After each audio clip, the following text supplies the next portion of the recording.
Good morning students. Human resource management के आज के इस ई लेक्चर के सेशन में आप सब बच्चों का स्वागत है। आज जो अपन टॉपिक पढ़ रहे हैं वो है अपना लेक्चर नंबर 44 एम्प्लॉय टर्नओवर। अगर ऑर्गेनाइजेशन के पॉइंट ऑफ व्यू से देखें, ये एक क्रूशियल टॉपिक है, एक कंसर्न टॉपिक है जो कि हर एक एचआर को स्टडी करना पड़ता है और ये इसका इशू टॉपिक भी है, क्योंकि इसको ये समझना है कि एम्प्लॉयज़ आखिरकार छोड़ के जाते क्यों हैं। तो समझते हैं सबसे पहले मीनिंग क्या है एम्प्लॉय टर्नओवर का। देखिए, एम्प्लॉय टर्नओवर का मतलब है वो परसेंटेज ऑफ वर्कर जो कि आपकी ऑर्गेनाइजेशन को छोड़ के चले गए और उसके बदले में जो रिप्लेस होकर नए एम्प्लॉयज़ आए उनकी क्या परसेंटेज है, इन दोनों के बीच का कंपैरिजन दिखाता है एम्प्लॉय टर्नओवर। हम एम्प्लॉय टर्नओवर मेज़र इसलिए भी कर रहे हैं क्योंकि ये हमारे मैनेजमेंट के पॉइंट ऑफ व्यू से ज़रूरी भी है और हमें ये भी देखना है कि एक एम्प्लॉय जब हमें छोड़ के चला जाता है यानी स्विच कर जाता है तो और नए रिक्रूट करने में हमारी कॉस्ट क्या लग रही है। यदि हम ह्यूमन रिसोर्स मैनेजमेंट के कॉन्टेक्स्ट की बात करें, टर्नओवर या फिर स्टाफ का टर्नओवर या लेबर का टर्नओवर, ये वो रेट है जिसमें एम्प्लॉयर अपने एम्प्लॉयज़ को खो रहा है, यानी उसके एम्प्लॉयज़ उसकी ऑर्गेनाइजेशन को छोड़ के जा रहे हैं। तो कितने समय के लिए वो काम कर रहे हैं हमारे एम्प्लॉयज़ हमारे ऑर्गेनाइजेशन में, ये हम स्टडी कर रहे हैं इस टॉपिक के अंदर। तो टर्नओवर को हम यहाँ मीज़र क्या कर रहे हैं कि किसी भी एक इंडिविजुअल कंपनी में एम्प्लॉय टर्नओवर रेट क्या है, यानी छोड़ने वाले एम्प्लॉयज़ की तुलना में ज्वाइन करने वाले एम्प्लॉयज़ कितने हैं, ये हमें दिखाता है टर्नओवर। इसलिए एम्प्लॉय टर्नओवर कभी इंडस्ट्री का नहीं किया जाता, इंडिविजुअल कंपनीज का किया जाता है। यदि हम एम्प्लॉयर की बात देखें, किसी भी कंपनी में यदि आपके यहाँ हायर टर्नओवर है तो आप अपने कॉम्पिटिटर के कंपैरिजन में आपकी जो पोजीशनिंग है वो बड़ी लो है, और यदि आपका टर्नओवर एम्प्लॉय टर्नओवर लो है तो आप अपने कॉम्पिटिटर की तुलना में आपकी पोजीशनिंग ज़्यादा स्ट्रॉन्ग है। दैट मीन्स एम्प्लॉय आपके कॉम्पिटिटर की तुलना में आपकी ऑर्गेनाइजेशन में काम करने में ज़्यादा सेटिस्फाइड है। हाई एम्प्लॉय टर्नओवर किसी भी ऑर्गेनाइजेशन की प्रोडक्टिविटी में बहुत ज़्यादा नुकसान पहुंचाता है। यदि आपके यहाँ से कोई skill worker, skill labour, skill employ नौकरी छोड़ के जा रहा है तो कहीं ना कहीं आपके अदर एम्प्लॉयज़ के भी मोराल में वो डिस्करेजमेंट आ जाएगा। अब देखते हैं टर्नओवर कितने तरीके का होता है। देखिए, टर्नओवर वैसे तो इंटरनल और एक्सटर्नल दो तरीके से हम समझ सकते हैं। तो यहाँ हमारे लिए क्या है, यदि हम पॉजिटिव सेंस की बात करें, यदि हमारे एम्प्लॉय का मोराल बूस्ट है, वो अपने सुपरवाइज़र के दिए हुए टास्क को कंप्लीट कर रहा है, तो कहीं ना कहीं ये हमारे लिए लो एम्प्लॉय टर्नओवर में काउंट किया जाएगा। और यदि आपके यहाँ नेगेटिव है तो आपके यहाँ इस चीज़ में देखा जाएगा कि जब भी सुपरवाइज़र टास्क दे रहे हैं तो एम्प्लॉय जो है आपकी ऑर्गेनाइजेशन को छोड़ के जा रहा है। तो ये जो इंटरनल इफेक्ट है ये हमें समझना पड़ेगा आउटर या एक्सटर्नल टर्नओवर के कंपैरिजन में। तो दो तरीके के टर्नओवर होते हैं, वॉलंटरी और इनवॉलंटरी, और डिज़ायरेबल और अनडिज़ायरेबल। वॉलंटरी टर्नओवर क्या होता है? वॉलंटरी टर्नओवर होता है जब एक एम्प्लॉय कोई भी रीज़न से खुद उस ऑर्गेनाइजेशन को छोड़ के चला जाना चाहता है, जहाँ पे वो यूज़ करता है word quit, I want to quit this organisation. That means मैं अपनी स्वेच्छा से इस ऑर्गेनाइजेशन को छोड़ना चाह रहा हूँ। तो ये होता है वॉलंटरी टर्नओवर। और यदि किसी एम्प्लॉय को निकाला जाता है कि भाई आप अपनी रेजिग्नेशन दे दीजिए, आप परफॉर्मर नहीं हैं, आप काम नहीं कर पा रहे, आप काम नहीं कर सकते, तो वो समझ में आता है इनवॉलंटरी टर्नओवर, एम्प्लॉय टर्नओवर। तो एम्प्लॉय को अगर देखा जाए तो एम्प्लॉय के पॉइंट ऑफ व्यू से तो उसके पास सेवरल रीजंस होते हैं जॉब को क्विट करने के, और कई बार एम्प्लॉयर को उसको एक्सेप्ट भी करना पड़ता है, वो कुछ कर नहीं पाता जब वो वॉलंटरी रिटायरमेंट लेता है, यानी वॉलंटरी आपकी ऑर्गेनाइजेशन को छोड़ के जाता है। जैसे मान लीजिए वो कह रहा है कि मैं किसी नए एरिया में रीएलोकेट होना चाहता हूँ, मेरे कुछ पर्सनल इश्यूज़ हैं इसलिए मैं ऑर्गेनाइजेशन में काम नहीं कर पा रहा, या मेरे लिए काम करना बहुत मुश्किल हो पा रहा है। उस केस में एम्प्लॉयर को उसकी बात माननी पड़ती है और एम्प्लॉय को परमिशन देनी पड़ती है कि भाई आप जा सकते। और जब हम एम्प्लॉय वॉलंटरी टर्नओवर की बात कर रहे हैं तो जब वो छोड़ के जाता है तो आपस के रिलेशनशिप को बड़ा ध्यान रखना चाहिए। तो जब भी एक आदमी या एम्प्लॉय वॉलंटरी एम्प्लॉय अपना ऑर्गेनाइजेशन क्विट करे वॉलंटरी तरीके से, तो उसको कंपनी के सभी रूल्स और पॉलिसीज़ को फॉलो करना चाहिए, रिटन में रेजिग्नेशन देना चाहिए, इन्फॉर्मेशन देनी चाहिए, और यदि कहीं कोई नोटिस पीरियड है तो वो पूरा नोटिस पीरियड सर्व करके उस ऑर्गेनाइजेशन को छोड़ के जाना चाहिए। और यदि इनवॉलंटरी की बात कर रहे हैं तो क्या हो रहा है, यहाँ पे मैनेजमेंट खुद डिसीजन ले रहा है और उसको अर्जेंट बेसिस पे क्या कहता है कि आप जा सकते हैं। तो वॉलंटरी में तो इनिशिएट कौन कर रहा है, एम्प्लॉय, और इनवॉलंटरी में इनिशिएट कर रहा है आपका एम्प्लॉयर। फिर आता है डिज़ायरेबल और अनडिज़ायरेबल। देखिए डिज़ायरेबल क्या है कि एम्प्लॉय टर्नओवर कैसा भी हो, कहीं ना कहीं वो नेगेटिव के साथ जुड़ रहा है, पर हर बार टर्नओवर नेगेटिव हो ये भी ज़रूरी नहीं है। जैसे मान लीजिए आपकी कंपनी में डिज़ायरेबल टर्नओवर है, यानी आपका मैनेजमेंट चाहता है कि आप छोड़ के चले जाओ। क्यों? क्योंकि आपके जाने से हमारी ऑर्गेनाइजेशन थोड़ा स्मूथ काम कर पाएगी, हम गोल्स अचीव कर पाएंगे। तो एक ऑर्गेनाइजेशन के पॉइंट ऑफ व्यू से तो ये पॉजिटिव केस है। यहाँ पे आपका जो ऑर्गेनाइजेशन है वो आपसे एक्सपेक्ट कर रही है कि आप इस ऑर्गेनाइजेशन को क्विट कर दीजिए। That is desirable employ turnover. अब रीज़न क्या हो सकते हैं, मान लीजिए वो पुअर परफॉर्मेंस में है, बहुत बार छुट्टियाँ लेता है, या उसको रखना आपके अदर एम्प्लॉयज़ के रिलेशनशिप को ख़राब कर रहा है, अदर डिपार्टमेंट के साथ, अदर लोगों के साथ उसके कॉन्फ्लिक्ट ज़्यादा हो रहे हैं, बार बार आपके ऑर्गेनाइजेशन कल्चर या वर्किंग कल्चर डिस्टर्ब हो रहा है, तो ऑर्गेनाइजेशन चाहती है कि वो एम्प्लॉय जो है छोड़ जाए, और उस केस को हम पॉजिटिव मानेंगे। तो डिज़ायरेबल टर्नओवर कब हो रहा है, जब हम किसी पुराने एम्प्लॉय को नए एम्प्लॉय से रिप्लेस कर रहे हैं ये मानते हुए कि पुराना एम्प्लॉय जो है काम नहीं कर पा रहा, इनसफिशिएंट है, इनएफिशिएंट है, और हम अपने मार्केट में कॉम्पिटिटर से एडवांटेज नहीं ले पा रहे, ड्यू टू दैट पर्सन वो डिज़ायरेबल एम्प्लॉय टर्नओवर चाहता है।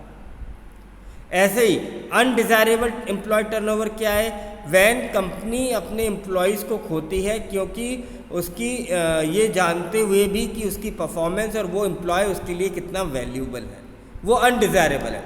कई कंडीशंस में क्या है, एम्प्लॉयज़ को जाना नहीं देना चाहते एम्प्लॉयर, वो कहता है कि आपकी परफॉर्मेंस इतनी अच्छी है, आप हमारे लिए एक वैल्यूबल रिसोर्सेज हो, आप हमारी ऑर्गेनाइजेशन में अच्छा काम करते हो, गोल्स अचीव करते हो, तो उस कंडीशन में ऑर्गेनाइजेशन नहीं चाहती कि आप जाएं, पर फिर भी आप जाना चाह रहे हो, तो ये उनके लिए नेगेटिव है और अनडिज़ायरेबल एम्प्लॉय टर्नओवर है।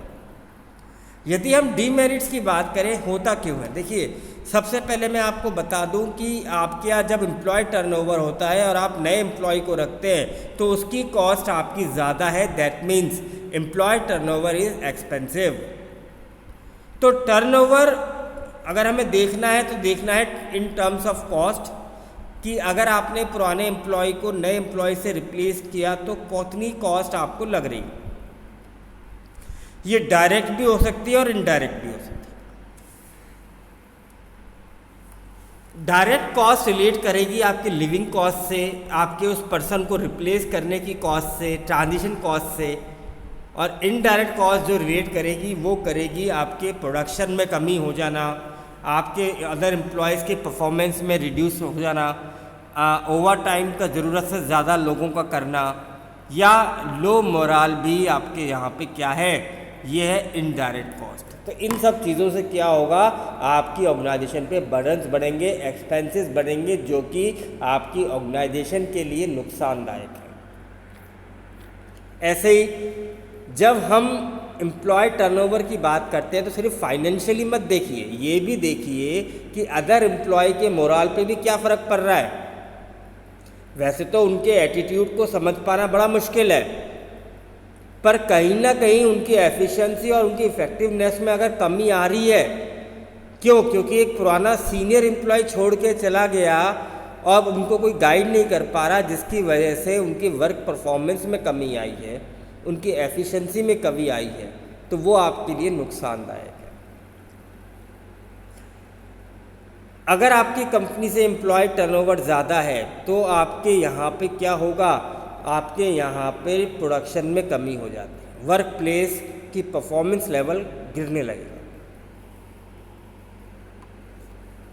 अगर आपके यहाँ पे कोई लैक्स एक्सपीरियंस एम्प्लॉयज़ नए ज्वाइन कर रहे हैं तो उनको ट्रेन करने तक, आउटपुट आने तक उनकी कॉस्ट इंकर्ड ज़्यादा हो जाएगी।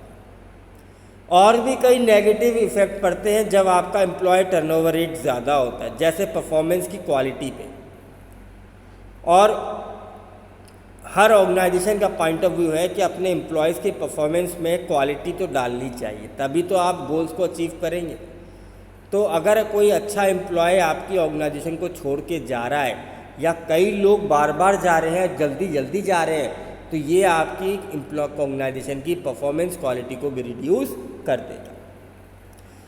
तो कई सारे रीजंस हैं एम्प्लॉय के जाने के, जैसे उसका रूड बिहेवियर, उसकी लाइफ या वर्किंग लाइफ में इम्बैलेंस का होना, जॉब के प्रति जो उसने एक्सपेक्टेशन की थी उसका फुलफ़िल नहीं होना, एम्प्लॉय कई बार अलाइनमेंट या चीज़ों को सही तालमेल नहीं कर पाता, उसको लगता है कि मेरी यहाँ अंडर वैल्यू माना जा रहा है, या उसको लगता है कि उसकी कोचिंग या उसकी मेंटरिंग प्रॉपर तरीके से नहीं हो रही, वो डिसीजन भी ढंग तरीके से नहीं ले पा रहा है, वो अपनी स्किल्स को प्रॉपर यूज़ नहीं कर पा रहा, उसको लगता है कि ऑर्गेनाइजेशन अब थोड़े समय में क्या करेगी, बंद या हो जाएगी, या फिर उसको प्रमोशन लग रहा है कि नहीं फ्रीज़ है, अब मैं आगे नहीं बढ़ूँगा।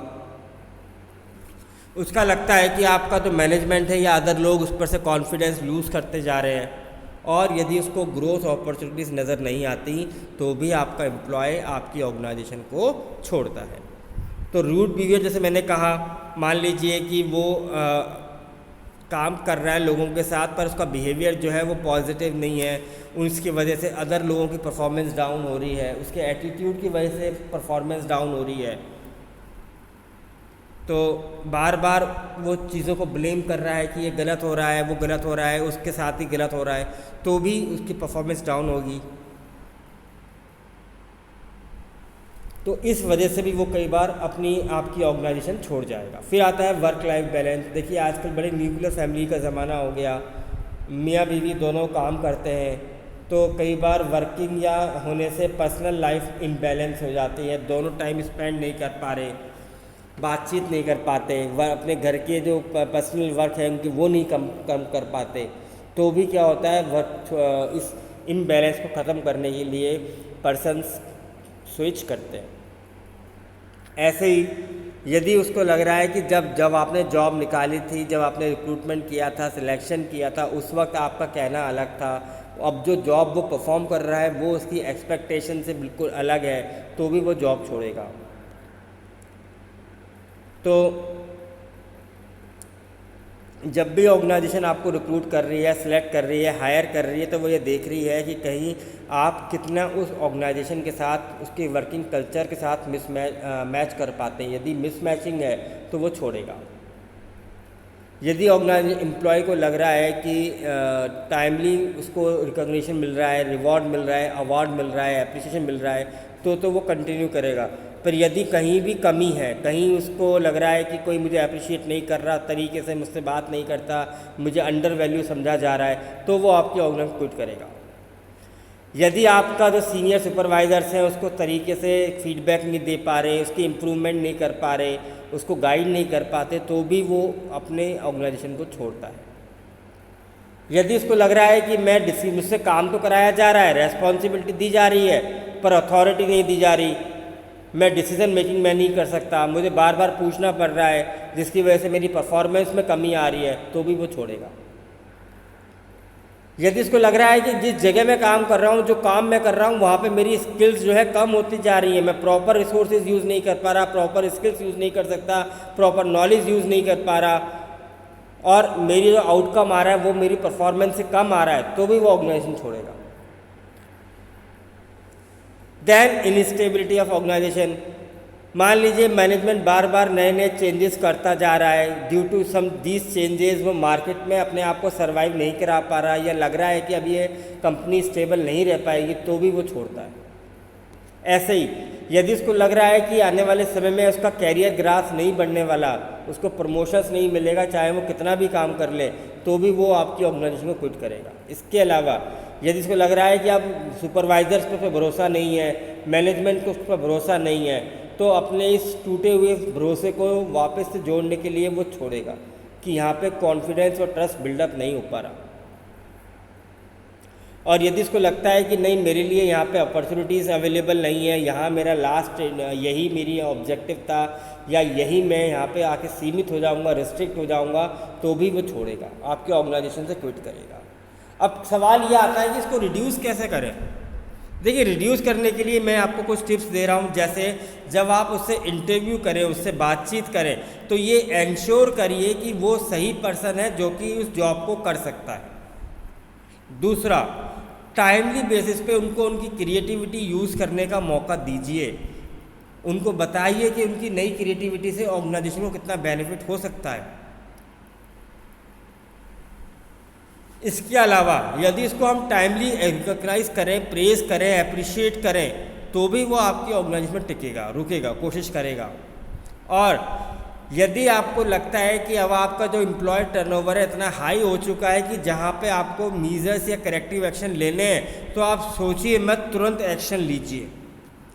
एक्सपर्ट्स कहते हैं कि कई बार अपवर्ड मैनेजमेंट को रखना और पुराने एम्प्लॉयज़ को जाने में उनकी कॉस्टिंग और प्लानिंग में काफ़ी फ़र्क पड़ता है, क्योंकि आप जब उसको सैलरी दे रहे हो तो ट्रेनिंग भी तो कराओगे, तो ट्रेनिंग की कॉस्ट भी तो लग रही है।